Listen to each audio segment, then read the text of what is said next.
नमस्कार. उन्हाळा वाढला की आपल्याला सर्वात आधी आठवतो तो फ्रीज. पण तुम्ही कधी विचार केलाय का की आपल्या पूर्वजांकडे फ्रीज नसतानाही ते उन्हाळ्यात इतके फिट आणि थंड कसे राहायचे? त्याचं गुपित दडलं या मातीच्या माठामध्ये. आजच्या हायटेक युगात आपण माठाला विसरत चाललो आहोत. पण विज्ञान सांगतं की माठातील पाणी पिल्याने शरीरात असे 7 बदल होतात जे शरीरासाठी खूप फायदेशीर असतात. हे 7 बदल, हे फायदे कोणते ते सविस्तर पाहू. पहिला आहे, शरीराला नैसर्गिक थंडावा मिळतो. माठातील पाणी बाष्पीभवनाच्या प्रक्रियेमुळे थंड होतं. माठाच्या भिंतीतून सूक्ष्म प्रमाणात पाणी बाहेर येतं आणि ते इव्हॅपरेट होताना उष्णता शोषून घेतं. त्यामुळे आतील पाणी नॅचरली कूल होतं. हे थंड असतं, पण फ्रीजच्या पाण्यासारखं अतिथंड नसतं. त्यामुळे शरीराला अचानक तापमानाचा धक्का बसत नाही आणि इंटरनल कूलिंग अधिक बॅलन्स्ड पद्धतीने मिळते. दुसरा फायदा पचन संस्थेसाठी होतो. उन्हाळ्यात पचनशक्ती थोडी मंदावू शकते.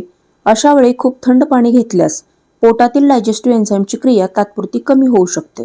माठातील पाणी मॉडरेट कूल असल्यामुळे पचनसंस्थेवर ताण न आणता शरीर हायड्रेट करतं. त्यामुळे जेवणानंतर किंवा दिवसभरात ते पचनासाठी अधिक सहज स्वीकारलं जातं.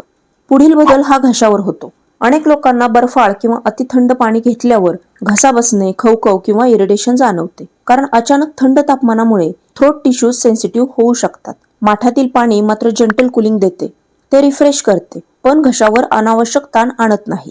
त्यामुळे सेन्सिटिव्ह थ्रोट असणाऱ्यांसाठी हा चांगला पर्याय ठरतो. त्यानंतरचा बदल म्हणजे माठातील पाणी हे हलकं अल्कलाईन प्रभाव देऊ शकतं.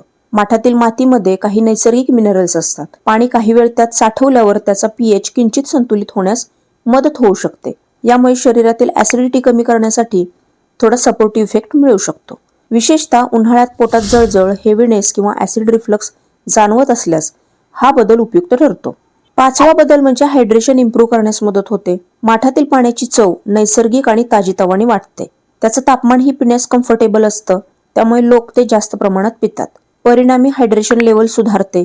योग्य हायड्रेशनमुळे फटीगही कमी होतो, कॉन्सन्ट्रेशन चांगलं राहतं आणि शरीरातील ऊर्जा टिकून राहते. पुढील बदल म्हणजे हीट स्ट्रेस कमी होतो.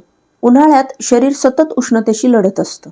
जास्त तापमानामुळे शरीरावर थर्मल लोड वाढतो. माठातील पाणी ग्रॅज्युअल कूलिंग देतं. त्यामुळे शरीराचं तापमान हळूहळू रेग्युलेट करण्यास मदत होते. त्यामुळे हीट स्ट्रेस, थकवा आणि उष्णतेमुळे होणारी अस्वस्थता कमी करण्यास ते सहाय्यक ठरू शकतं.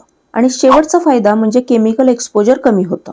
प्लास्टिक बॉटल्स किंवा कंटेनर्समध्ये पाणी दीर्घकाळ साठवल्यास, विशेषतः उष्णतेत, काही अनवॉन्टेड केमिकल्स पाण्यात मिसळण्याचा धोका असतो. माठ हा नॅचरल आणि नॉन टॉक्सिक पर्याय आहे. त्यामुळे केमिकल एक्सपोजर कमी होतं. शिवाय हा पर्यावरणपूरक आणि सस्टेनेबल पर्याय असल्यामुळे आरोग्य आणि निसर्ग दोन्हीसाठी फायदेशीर ठरतो. तर हे झाले माठातील पाणी पिण्याचे 7 फायदे. पण याबरोबरच काही गोष्टी लक्षात ठेवणे गरजेचे आहे. जसे की माठ नियमित स्वच्छ धुणं गरजेचं आहे. जास्त दिवस स्टॅग्नंट पाणी ठेवू नका. जर माठ क्रॅक झाला असेल किंवा वास येत असेल तर बदलणं योग्य आहे.